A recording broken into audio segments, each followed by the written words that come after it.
Sino sa inyo dito ang na-high blood at kumulo ang dugo nang marinig ang mga pinagsasabi nitong si congressman at nagpapakilalang pastor na si Benny Abante, na kung saan sinisisi niya si VP Sara Duterte sa malawakang pagbaha sa Metro Manila at sa mga karatig probinsya nito?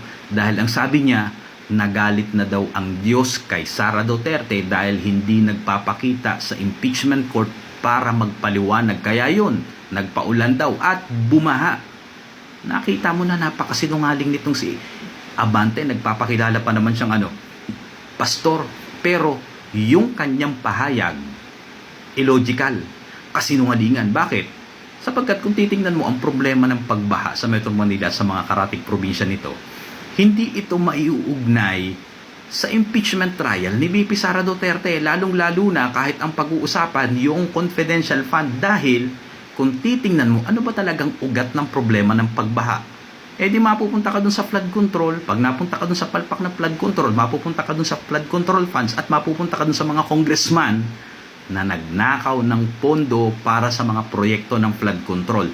Tama. Sa makatuwid, sinungaling itong si Benny Abante na nagpapakilalang pastor at ginamit pa ang banal na pangalan ng Diyos. Pero dapat ka bang magtaka sa kasinungalingan nitong si Benny Abante? Aba, hindi ka na dapat magtaka. Bakit? Merong pinagmanahan itong si Benny Abante sa kanyang mga kasinungalingan. Sino ang kanyang pinagmanahan sa mga kasinungalingan? Di yung ama niyan, Diablo. Hindi ba pagbabasahin mo yung 1:8:44, ang Diablo ang ama ng mga sinungaling. Nagsitas na tayo ng mga talata dito dahil itong si Benny Abante gumagamit din naman ng mga salita ng Diyos na nakasulat sa Biblia para sa kanyang kasinungalingan. Ngayon, iahayag natin at ibubulgar natin ang kanyang katauhan sa pamamagitan din ng banal na kasulatan. At ang ibubulgar natin, sugo siya ni Satanas. May espiritu ng Diablo ito dahil sa kanyang kasinungalingan, dahil ang tatay niya, ang ama niya ay ang Diablo. Baka sabihin nyo naman, sweeping yung statement ko na yon. Baka sabihin nyo, baka frustrated lang yung matanda dahil hindi ma-impeach si Sara Duterte kaya napilitang magsinungaling. Hindi. Dahil ang personality nitong si Benny Abante, makikita mo na sugo talaga siya ng Diablo kung pag-aaralan ninyo ng mabuti batay sa Biblia. Papaano? Gagabitin natin ng Biblia.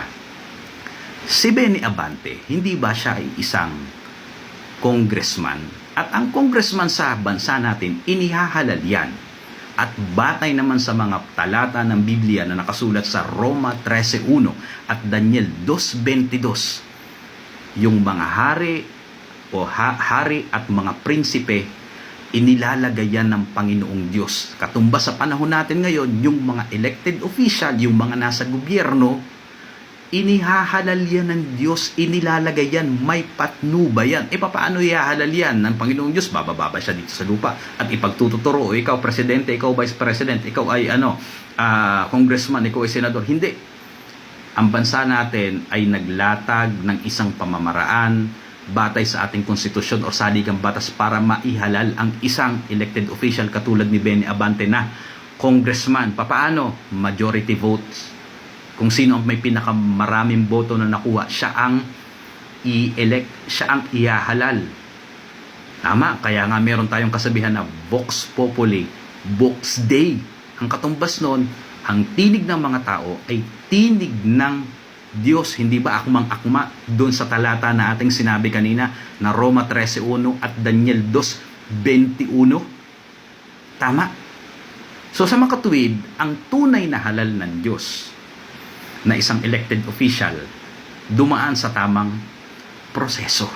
Pero si Benny Abante, dumaan ba siya sa tamang proseso kaya siya nahalal bilang congressman? Hindi. Anong katunayan? Hindi naman siya nanalo May talagang nanalo. Pinadisqualify at siya ang pumalit. Boses ba yun ng Diyos? Aakma ba yun doon sa Vox Populi, Vox Dei?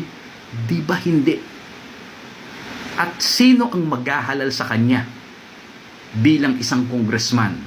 Di ang Diablo. Bakit? Baka naman sabihin nyo, sweeping naman yung statement ko. Ganito, sino ba ang laging kumukontra sa Panginoong Diyos? Hindi ba ang Diablo? Kapag hindi yan akma doon sa itinakda ng ating, sabi nga, saligang batas, hindi akmayan at walang patnubay ng langit, diyan ay halal ng dyablo. Hindi ba mapapatunayan nyo ganyan na ganyan itong si Benny Abante? Inihalal siya ng dyablo, hindi siya halal ng mga tao. Hindi akma yung Vox Populi, Vox Dei sa kanya. Napansin ninyo?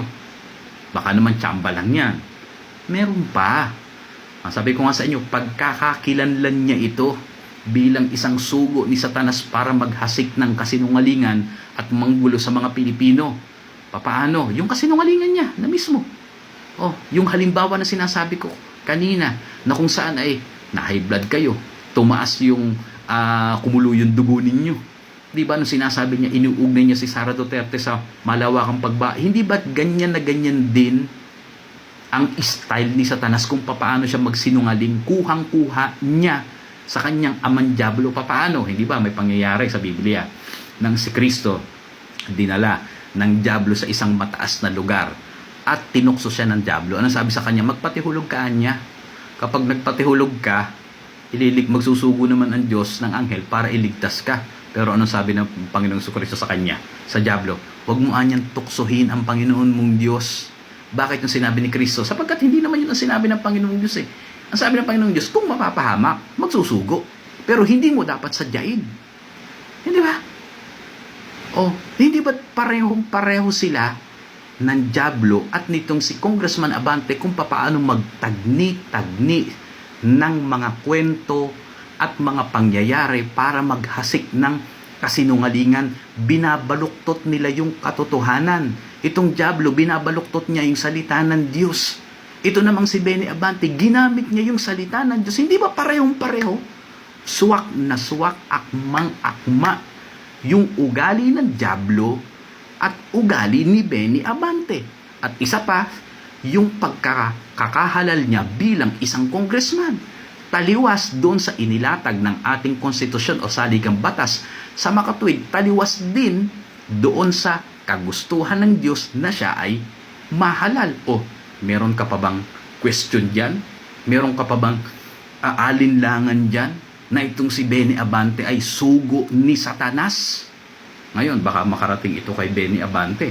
Nasabihin naman na naninira tayo. Di Benny Abante, kung mapapanood mo to, magkaroon tayo ng isang pre-debate conference para sabi nga, debate tayo, isang maginoong pagdidebate ang gawin natin, pre-debate conference, at pag-usapan natin doon kung ano ang tema.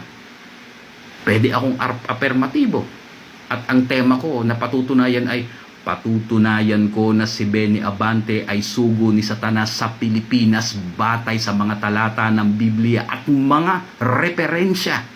Pwede kang negatibo. Pwede ka rin namang affirmatibo at ako yung negatibo. Sabihin mo lang.